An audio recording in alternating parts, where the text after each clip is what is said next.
ఇల్లు కట్టి చూడు పెళ్లి చేసి చూడు అనేది పాత కథ. ఇప్పుడు దానికి పిల్లకు పేరు పెట్టి చూడు అని యాడ్ చేసుకోవాల్సిందే. సంతాన సాఫల్యం ఓకే, 9 నెలలు కడుపు మీయడం ఓకే, డెలివరీకి మంచి ముహూర్తం ఏదో చూసుకుని ముందే డాక్టర్ అమ్మకి చెప్తే ఆ సమయానికి ప్రసవం చేసి పెడుతుంది, అది ఓకే. కానీ ఆ తర్వాత తగిన పేరు పెట్టడమే అతి పెద్ద ప్రసవ వేదన. చచా, కాదు, ప్రసవ వేదన మించిన ప్రయాస, పరీక్ష అదేమైనా మామూలు సంగతా? రకరకాల సమీకరణాలు కలవాలి, అది కొత్తగా ఉండాలి, 2 లేదా 3 అక్షరాలతోనే క్యాచీగా ఉండాలి, పెద్దగా ఉండొద్దు. జాతకాలపై గ్రహచారాలపై నమ్మకమున్న కుటుంబాలైతే రాశిని బట్టి మొదటి అక్షరం కలవాలి. ఇష్టదైవాలుంటే మళ్ళీ ఆ లెక్కలు వేరే. అభిమాన నాయకులు, సినిమా హీరోలు, చరిత్రలో హీరోలు గనక ఉంటే మళ్ళీ ఆ పేర్ల ప్రయాస వేరే గతికి చేరుకుంటుంది. ఇక చూడండి, పిల్లల పేర్ల పుస్తకాలు నెట్లో వ్యాసాలు, సోషల్ మీడియాలో మంచి పేరు సూచించాలని అభ్యర్థనలు. అమ్మయ్య, ఏవో 10 సెలెక్ట్ చేసుకుందామా, దాన్ని షార్ట్ లిస్ట్ చేయడం మరీ ప్రయాస. దానికన్నా పురిటి నొప్పులు కాస్త సుఖమేమో.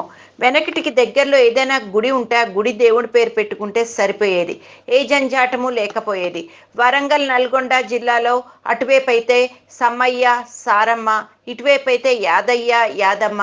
ఇక వెంకన్నలు, శ్రీనివాసులకు, పద్మావతులకు తెలుగునాట కొదమేముంది? ఆంధ్రాలో అప్పారావు, సుబ్బారావు పేర్ల కొరతేముంది? లేదా ట్రెండ్ని బట్టి సాయి, సంతోషి పేర్లను ఎడాపెడా పెట్టేసుకున్నా సరిపోయింది.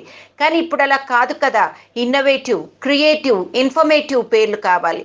అల్లు అర్జున్ బిడ్డ పుడితే ఈ ఈక్వేషన్లన్నీ ఆలోచించడంతో పాటు తన పేర్లో తొలి 2 అక్షరాలు ఏఆర్, భార్య పేర్లు స్నేహ, చివరి 2 అక్షరాలు హెచ్ఏ కలిపేసి అర్హ అని పేరు పెట్టేశాడు. మరి కొడుక్కి ఇలా ఎందుకు చేయలేదు? అప్పుడు ఆలోచన రాలేదు కాబట్టి. అప్పుడైనా బాగానే ఆలోచించాడు. ఆయాన్ అని పెట్టాడు. అంటే అర్థం ఏమిటనుకున్నారు? ఎవరో ఆ పేరు సూచించి దేవుడిచ్చిన కానుక అని అర్థం అని చెప్పారట, పెట్టేశారు. ఏ భాషలో దేవుడిచ్చిన కానుక అని ఈ అర్జునుడు అడగనూ లేదు, ఆ పేరు చెప్పిన ఆ అజ్ఞాత కృష్ణుడు చెప్పలేదు.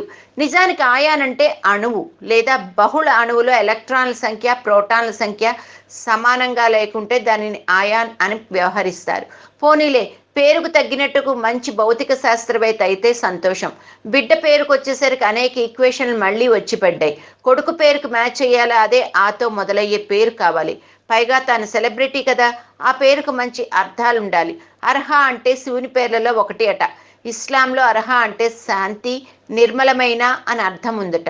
క్రిస్టియానిటీ, సిక్కు, జైన కోణాల్లోనూ కాస్త చూసి ఉంటే బాగుండేదేమో. మర్చిపోయినట్టున్నాడు అర్జున్.